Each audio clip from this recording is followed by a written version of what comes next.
एक बच्चे को लेके गोद में कितना दिन तक रह सकते हैं, कितना दिन तक रह सकते हैं? आप कमेंट करके जरूर बताइएगा। मैं उन मर्दों से ये सवाल करना चाहती हूँ जो अपनी बीवी के कहने से वो अपने पेरेंट्स से दूर हो जाते हैं और अपने पेरेंट्स को ठोकर लगने के लिए छोड़ देते हैं, अकेले छोड़ देते हैं, उन्हें अकेला छोड़ देते हैं। तो वैसे मर्दों से मेरा ये सवाल है कि आपको एक बच्चा को गोद में दे दिया जाए तो आप कितने महीने तक उस बच्चे को गोद में रख सकते हैं? महीना छोड़ दीजिए, कितने दिन तक रख सकते हैं? और उस माँ ने आपको पूरे 9 महीने तक अपने पेट में रखा है। कैसे हैं आप सब? उम्मीद है आप सब बहुत अच्छे होंगे। 2023 का ये मेरा फर्स्ट वीडियो है, इसलिए आप सब मेरे यूट्यूब फैमिली को हैप्पी न्यू ईयर। वो इन लड़कों के साथ तो ऐसा ही होना चाहिए। वैसे शादी से पहले हर लड़के को न कैटरीना कैफ जैसी लड़की चाहिए, लेकिन शादी के कुछ दिन के बाद ही पता उन्हें चल जाता है कि जिस कैटरीना कैफ से उन्होंने शादी की थी वो कैटरीना कैफ तो इनके लिए बनी ही नहीं है। तो शादी के कुछ दिन बाद पता चले, इससे अच्छा है कि पहले ही उन्हें जानने की कोशिश करें कि क्या वो मेरे लायक है या नहीं है।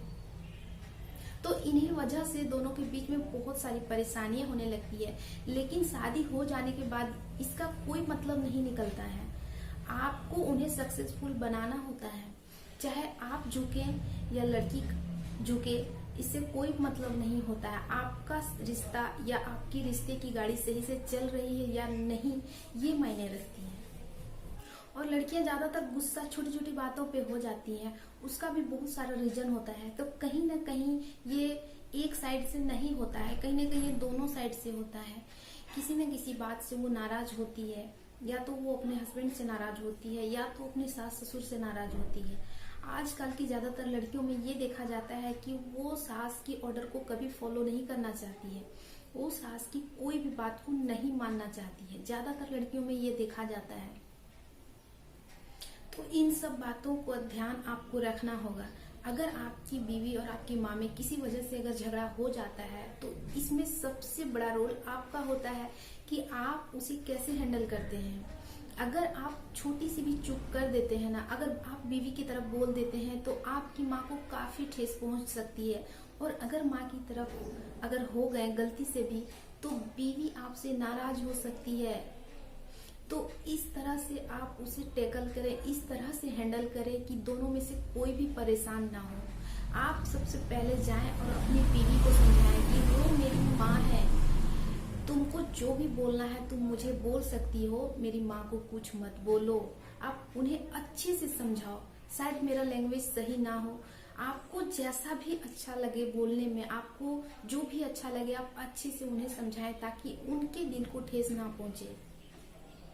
तो आप इस टिप्स को फॉलो कर सकते हैं, जिसकी वजह से आपकी बीवी हो सकता है ठीक हो जाए। और बहुत ऐसी लड़कियां होती है जो अपर मिडिल क्लास या तो हाई क्लास फैमिली से आती है, मिडिल क्लास फैमिली में आ जाती है, जिसकी वजह से वो एडजस्ट सही से नहीं कर पाती है। और ये एडजस्टमेंट सही से नहीं होने के कारण वो अपने मायके का टोटल रूल अपने ससुराल में ले आना चाहती है कि मेरे मायके में ऐसा होता है, मेरे मायके में वैसा होता है। तो ऐसा नहीं करना चाहिए, ये सबसे बड़ा गलत है। आपको अपने ससुराल के बारे में समझना चाहिए। आपके ससुराल में क्या कायदे हैं, क्या नियम है, आपको वो फॉलो करना चाहिए, ना कि आपके मायके में। आपके मायके में क्या है नहीं है उससे आपको कोई फर्क नहीं पड़ना चाहिए। आपको अपने जिंदगी की नई शुरुआत अपने ससुराल में करना चाहिए और वहाँ के लोगों के साथ मिलकर और उसी के अनुसार आपको करना चाहिए। इसी बात पे मुझे एक कहानी याद आ गई है, तो चलिए मैं उस कहानी को सुना देती हूँ।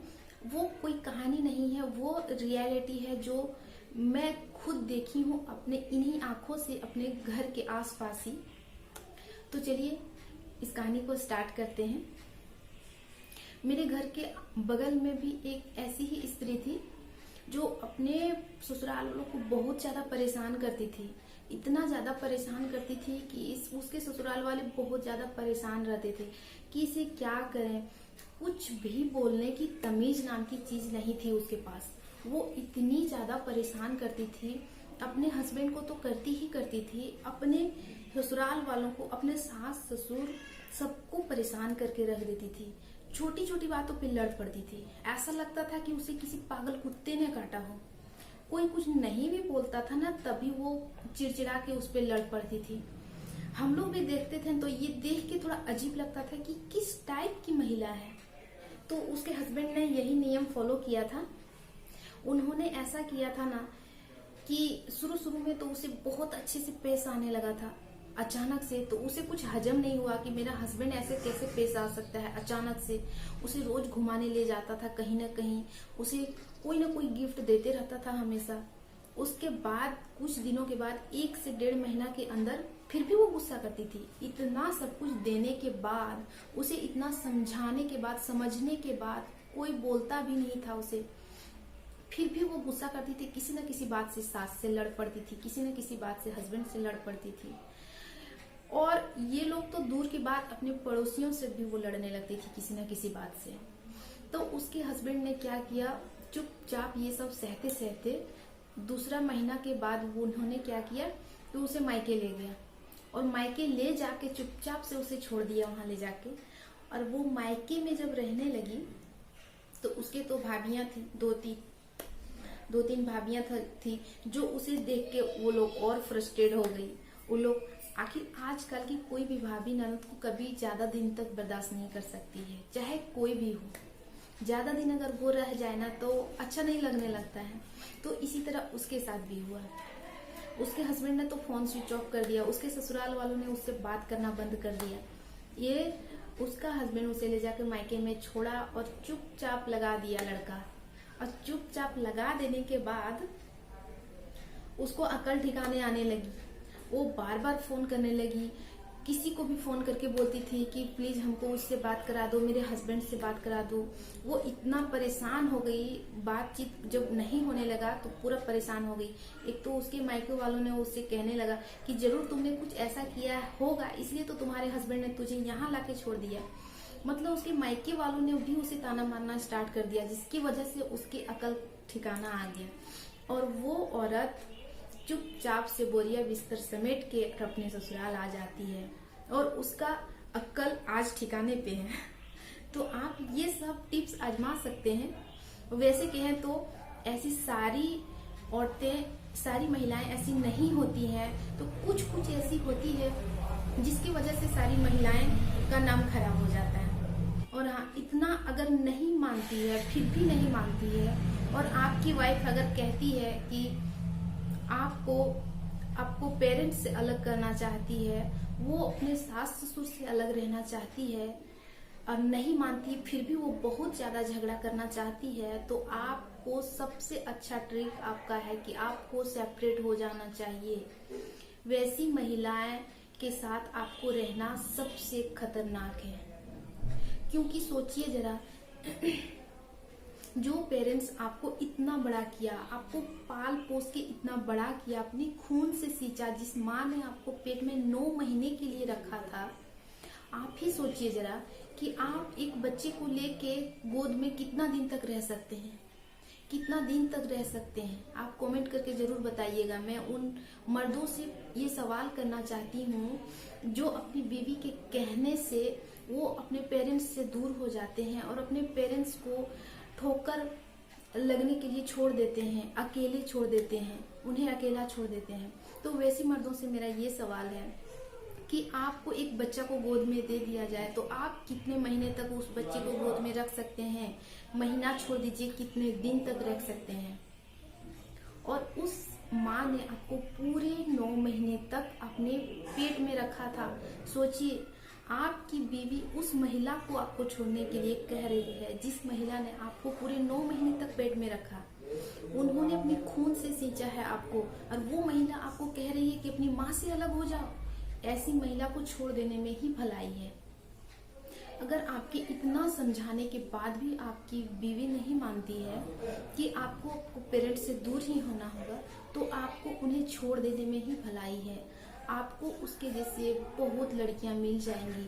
वैसी औरत के साथ आपको रहने में, वैसी औरत को छोड़ने में आपको जरा सा भी झिझक नहीं करनी चाहिए और आपको तुरंत सेपरेट हो जाना चाहिए। अभी ज्यादातर यही केस देखा जाता है कि कोई भी लड़कियां अपनी सास ससुर के साथ नहीं रहना चाहती है, उससे दूर ही रहना चाहती है। तो आखिर उस माता पिता की क्या गलती है जो उनके बेटे से ही उन्हें अलग कर दिया जाता है? उनके बेटे की ही उनको कमाई नहीं मिलती है। जिस बेटे के लिए जिस बाप ने खुद धूप में रहा, अपने बेटे को छांव में रखा, आज वही बाप को भटकते हुए रास्ते में छोड़ देता है बेटा लोग। क्यों?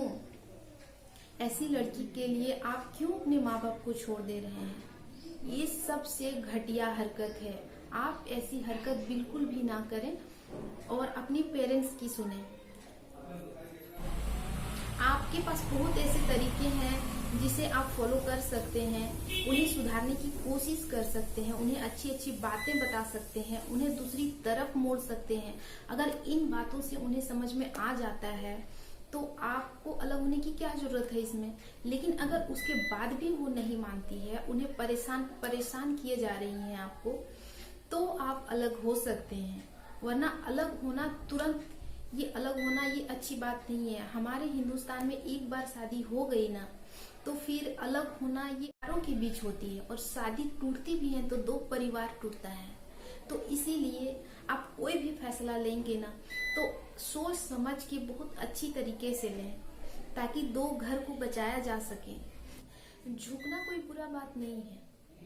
आप अगर झुक जाते हैं, अगर आप सॉरी बोल देते हैं, आप माफी मांग लेते हैं और वो रिश्ता को सुधारा जा सकता है एक माफी से, तो फिर उसमें झुकने में क्या शर्म या फिर क्या ईगो तो बीच में आना ही नहीं चाहिए इस बीच में।